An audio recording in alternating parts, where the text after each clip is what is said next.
एक कोड है Rajneesh Kumar this side from Pepcoding. And आज हम लीड कोड की प्रॉब्लम 746 सॉल्व कर रहे हैं। मिनिमम क्लाइंबिंग स्टेट्स मतलब minimum cost to climbing stairs ऐसे करके कुछ प्रॉब्लम का नाम है।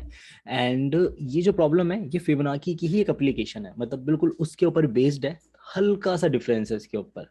तो वही सारे स्टेप्स फॉलो करेंगे ताकि आपको स्टेप्स रिवाइज हो जाए। क्या थे स्टेप्स, एक बार फटाफट रिवाइज करवा दो। चलो देखते हैं उसको रिवाइज करते हैं। स्टेप्स हुआ करते थे हमारे, सबसे पहले फेथ, मैथमेटिकल रिलेशन निकालना है। सेकंड रिकर्सिव ट्री, और फिर रिकर्सिव कोड लिखेंगे, राइट। फिर रिकर्सिव कोड को मेमोइजेशन में कन्वर्ट करेंगे। तो ये होगा हमारा पार्ट 1। फिर ऑब्जर्वेशन और टेबुलेशन ये हो जाएगा हमारा पार्ट 2। और ये हो जाएगा हमारा पार्ट 3 जिसके अंदर हम करेंगे ऑप्टिमाइजेशन। चलिए करते हैं फिर इसके ऊपर काम। ये थी प्रॉब्लम लीड कोड की 746 मेन कॉस्ट क्लाइंबिंग स्टेट्स। तो पहले प्रॉब्लम को समझते हैं। और इस प्रॉब्लम के ना दो पहलू हैं। दो तरीके से इसको सॉल्व करा जा सकता है। कौन सा तरीका अपनाना चाहिए ये भी जानते हैं।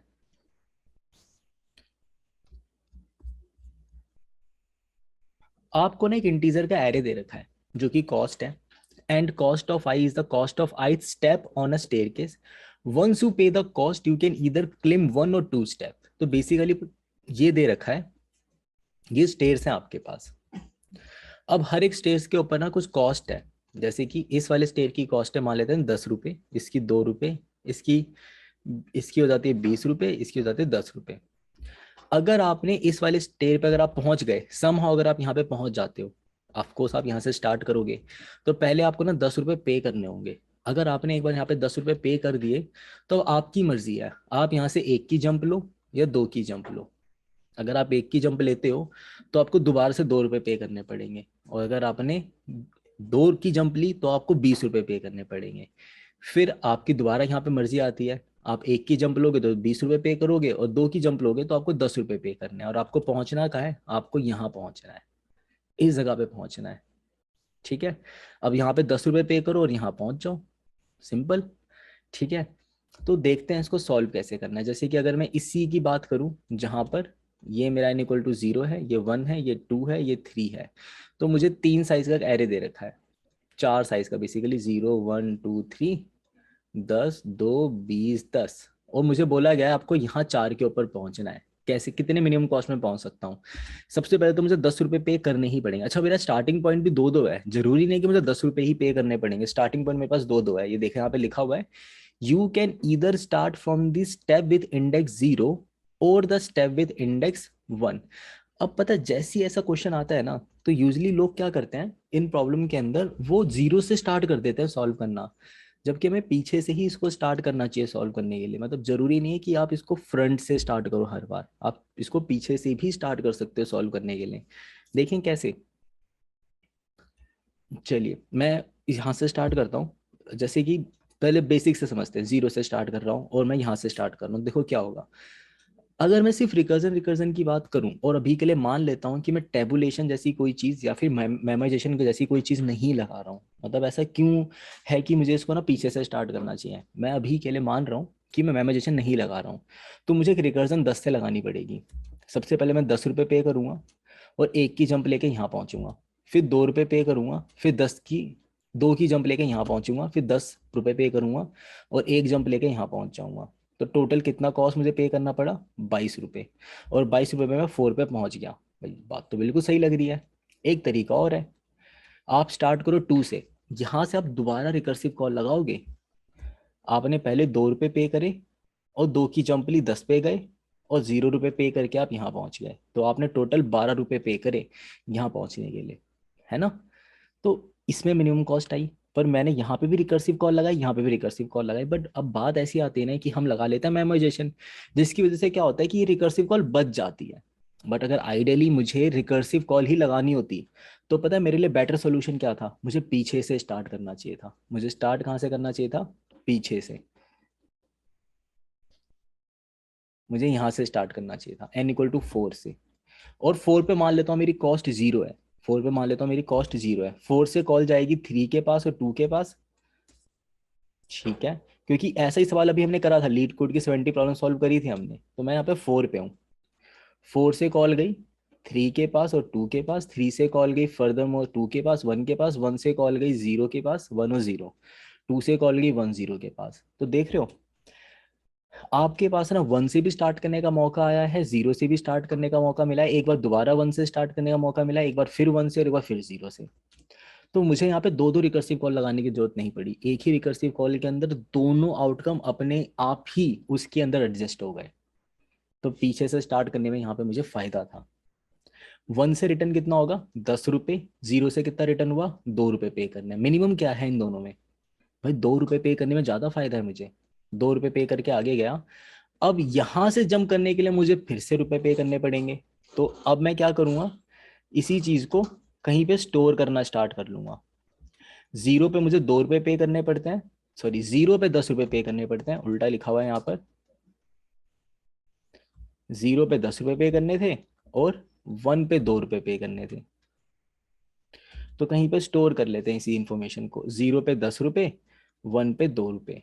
अच्छा अब 2 पे कितने रुपए पे करने होंगे, इन दोनों मिनिमम क्या आया 2, और 2 पर हूं मैं, तो मुझे कितना पे करना पड़ा 2 + 2 4, 4 रुपीज में मेरा काम हो गया। अच्छा 2 पे 20 रुपए है, तो 20 तो मुझे पे करना ही पड़ेगा, 20 + 2 22 रुपए, और एक से मुझे पे करना पड़ा 2। अब इन दोनों मिनिमम क्या है 2, 3 पर 3 से जंप करने के लिए मुझे कितने रुपए पे करने पड़ेंगे, 10 रुपए और करने पड़ेंगे, तो 12 रुपए हो गए। अब अगेन 2 से मिनिमम कॉस्ट कितना निकल कर आया था 22 रुपए। इन दोनों मिनिमम क्या है 12 रुपए +0, क्योंकि 4 पे तो मुझे कुछ पे करने की जरूरत ही नहीं है। अब यहाँ पे पता है क्या आता है, आपको ना इस वाले केस को संभालना पड़ेगा। इस वाले केस को संभालने की बजाय पता है क्या करो, अगर आप रिकर्जन लगा रहे हो तब तो एक ही रिकर्सिव कॉल में बात बन गई। बट अब मैं अगर आगे मेमोराइजेशन लगाने वाला हूँ तो मुझे आगे क्या करना चाहिए, मुझे ना यहीं से रिकर्सिव कॉल लगा देनी चाहिए।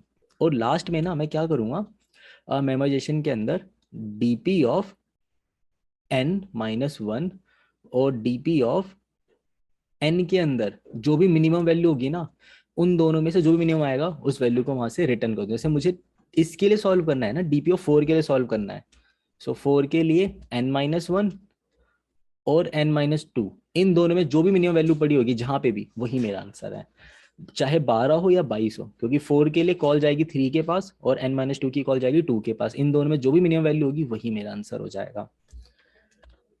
तो मेमोराइजेशन तो समझ में आ रहा है, यानी हमने फेथ सोच लिया, फिर इसका रिकर्सिव ट्री भी सोच लिया, अब इसका मेमोराइजेशन भी सोच लिया है।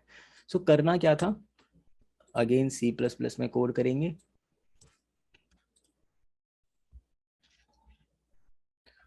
तो एक has define vi is equal to vector of and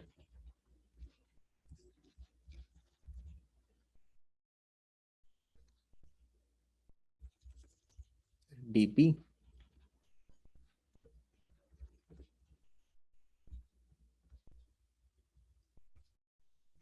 अगर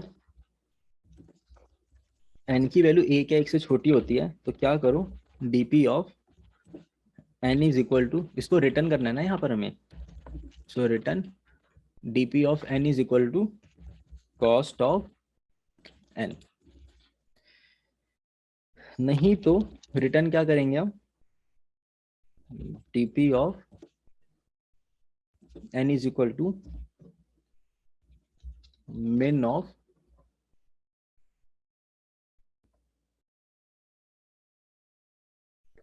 इसको लिख लेते हैं MCS, short form MCS of cost versus DP, और साथ में मुझे एक n वेरिएबल भी चाहिए होगा इस पे ट्रैवल करने के लिए, n।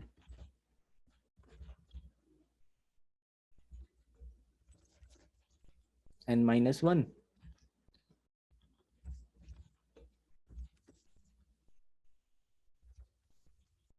n-2, जो भी मिनिमम आएगा इन दोनों कॉस्ट में से उसके ऊपर मैं ऐड कर दूंगा कॉस्ट ऑफ n, इसको ऐड कर लेंगे और उसको डीपी के अंदर कर लेंगे store.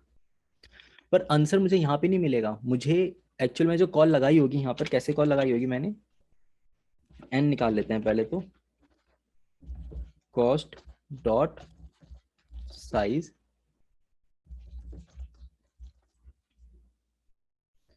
DP of N length के बनाएंगे 0, क्योंकि मैंने आपको पहले ही बताया था कि यहाँ पे या तो आपको 0 वाला केस हैंडल करना पड़ेगा कि भाई डीपी ऑफ एन कोई नाम का कोई इंडेक्स है ही नहीं, तो मुझे यहाँ पे 0 वैल्यू इनिशियली डाल के रखनी पड़ेगी। या दूसरा तरीका क्या है, आप 3 के लिए ही सॉल्व कर लो। आप ना 4 के लिए सॉल्व ही मत करो, आप किसके लिए सॉल्व करो, 3 के लिए। उस 3 के लिए जब आप सॉल्व कर रहे होगे ना, तो उस बीच आपने 2 का आंसर भी सॉल्व कर लिया होगा। अब आपको इन दोनों में से मिनिमम वैल्यू जाके रिटर्न करनी है, इन दोनों में जो भी मिनिमम है उसको फर्दर आप रिटर्न कर दोगे। तो मैंने 3 के लिए सॉल्व करा। अब क्योंकि यहाँ पे सबसे छोटी वैल्यू है 0, सबसे बड़ी वैल्यू है 3, और 3 यहाँ पे किसके इक्वल है, n-1 के इक्वल है, तो मुझे डीपी की लेंथ कितनी रखनी चाहिए, n रखनी चाहिए, ना कि n+1। अगर आप n+1 रख भी देते हो तो कोई नुकसान नहीं है, ऑफकोर्स मेरा कोड चलेगा, बट फालतू में n+1 क्यों रखूं जब मुझे पता है कि भाई 0 से लेकर n-1 तक रखना है, तो डीपी की लेंथ कितनी होनी चाहिए, n होनी चाहिए, इसलिए मैंने यहाँ पे n रखा है। सो यहाँ पे एक n का भी आइडिया लग गया अब हमें। अब आप MCS को लगा दो कॉल, MCS को लगाया कॉल, और इसके अंदर मैंने वैल्यू पास करी n-1 कॉस्ट और डीपी। मुझे मेरा आंसर कहाँ मिलेगा, return min of DP of n-1 comma DP of n-2 पे मिलेगा। यहाँ पे मुझे मेरा आंसर मिल जाएगा। अच्छा, यहाँ पे मैंने रिकर्सिव कॉल तो लगाई, उसको स्टोर भी करा, बट मैंने अपने दोस्त को कॉल करके ये नहीं पूछा कि क्या तेरे पास वैल्यू पहले से पड़ी है क्या। तो मुझे यहाँ पे ये स्टेप भी लिखना पड़ेगा, if dp of n is not equal to 0 then return dp of n। अगर मैं नहीं लिखता पता क्या आता, TLE आ जाता। चला के देखें क्या एक बार, मतलब पता नहीं, मैं इसको कमेंट करके चला देता हूँ। आइडियली TLE आना चाहिए मेरा। हाँ, टेस्ट केस वीक में तो पास हो जाएगा ऑफ कोर्स। अच्छा, कोड ही गलत हो गया।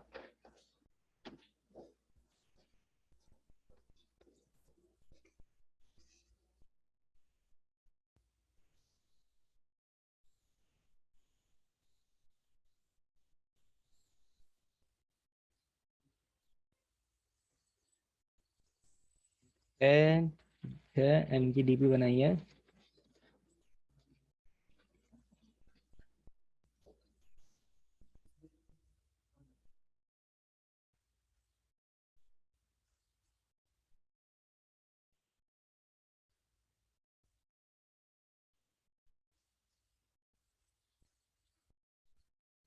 ऐसा हुआ क्यों है ये देखें एक बार, ऐसा क्यों हुआ है। ऐसा इसलिए हुआ है क्योंकि जब यहाँ पे मैंने n-1 पास किया, जैसे ही मैंने यहाँ पे n-1 पास किया, n की वैल्यू थी मेरे पास 2, और मैंने n में कितना पास कर दिया 1। जैसे ही मैंने यहाँ पे 1 पास किया तो इसने 1 की तो कॉल लगाई।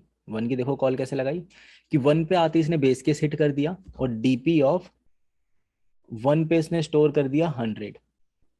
ठीक, डीपी ऑफ 0 पर आज भी 0 स्टोर्ड है, क्योंकि 0 की कभी कॉल ही नहीं लगी, मुझे डीपी ऑफ 0 पे कॉल लेकर जानी है। अब दो तरीके हैं इसको बचाने के, या तो मैं बेस केस लगा लूँ, या फिर यहाँ पे एन वाली चीज को हैंडल कर लूँ। देखते हैं कौन सा बेटर रहेगा। चलिए देखते हैं। अगर मैं 2 पास कर देता तो भाई यहाँ पे फंस जाता कोड मेरा, तो मुझे इस वाली चीज को हैंडल करना पड़ेगा। और अगर मैं इस चीज को हैंडल नहीं करना चाहता हूँ, इस चीज को हैंडल नहीं करना चाहते हैं, तो 0 का अगर बेस केस लगाया तो भी गलत है, तो फिर बेस केस में फंसेगा।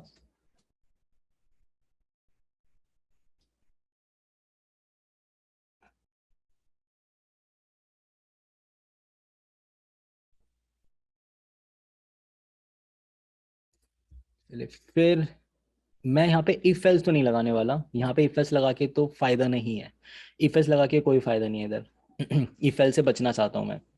सो मैं क्या करने वाला हूँ, इफ एल्स से बचने के लिए यहाँ पर ना एक पुशबैक करके 0 अपेंड कर देता हूँ, मैं हर चीज से बच जाऊंगा, फिर मुझे कुछ करने की जरूरत ही नहीं है।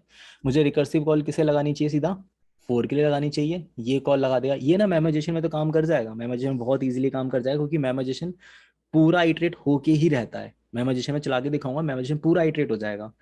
रिकर्जन के अंदर क्या होता है, कुछ कुछ स्टेप हमेशा रह जाते हैं। कई बार ऐसा होता है रिकर्जन ना कई कई स्टेप्स पे जाता ही नहीं कॉल लगाने के लिए। तो आगे कुछ प्रॉब्लम्स आएगी ऐसी जिसके अंदर क्या होगा, हम ना रिकर्जन मेमोराइजेशन को प्रीफर करेंगे ओवर टेबुलेशन। सो कई क्वेश्चन ऐसे आते हैं, तो उनका हम आइडिया लगाएंगे कि कहाँ पे हमें ना मेमोराइजेशन को प्रीफर करना चाहिए ओवर टेबुलेशन, या कहाँ पे टेबुलेशन को प्रीफर करना चाहिए।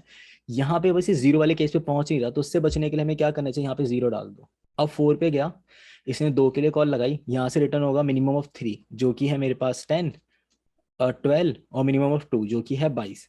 इन दोनों मिनिमम क्या आया 12, 12 प्लस ये वैल्यू हो जाएगी 0, कितना रिटर्न हो गया 12। तो जस्ट सिंपल है, आपको इधर क्या करना चाहिए,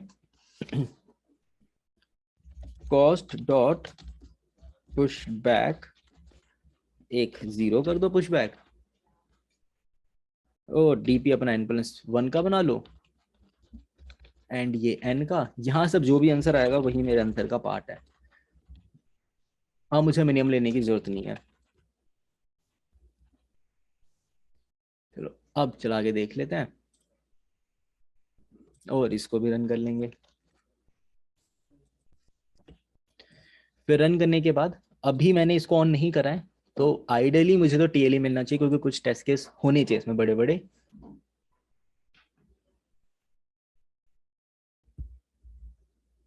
जी बिल्कुल टीएलई आना चाहिए था, आया भी है। अब इसको ऑन करते हैं, अब टीएलई चला जाएगा।